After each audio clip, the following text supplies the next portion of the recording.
life and made it where I actually enjoy going to school because I love to read, I love to write, and it just became a part of my life. And now I'm trying to pass that on to my children.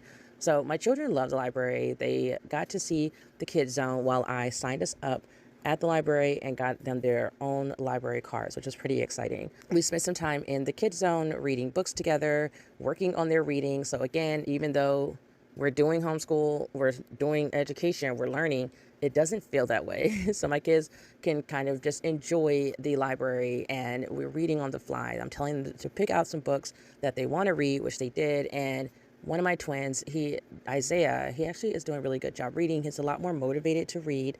My 10-year-old, he did not like reading, but I feel like as he's getting better at reading, he's enjoying it more. So full disclosure, my children, all three of my younger sons and my second to oldest son, the 19-year-old who is now in college, all had speech delay problems.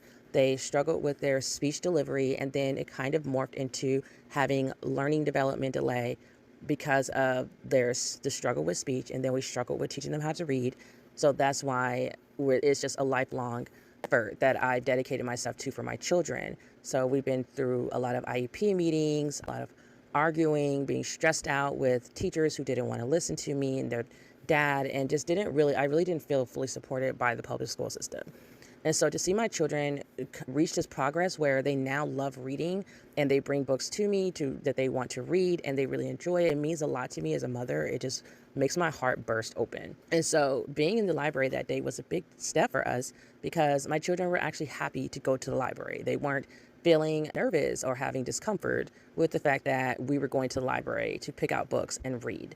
So my 10-year-old, which really meant a lot to me, he's laying on one of the little nooks. They have these 3 cute nooks where you can read off into this like little corner. And he told me that he didn't even want to leave the library. He was like, "Bye, Mom. I'm going to stay here. I don't even want to leave. I love it here."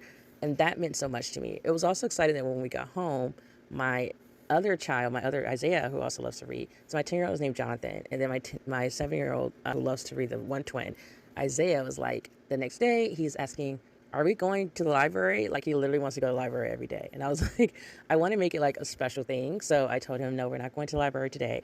My goal is to actually go every week. So during the week, we're going to read the books that they selected. I let them pick out 2 books, even though the library said you can pick out up to 75 items, which I thought was crazy. And I say items because they actually have DVDs and like all the other things that you can actually check out. Knowing how we get down, I was like, no, we're going to stick to 2 items because I don't want us to lose things. And then I had to pay for it because this single mama does not have money for that. So I had them all pick out 2 books each. And I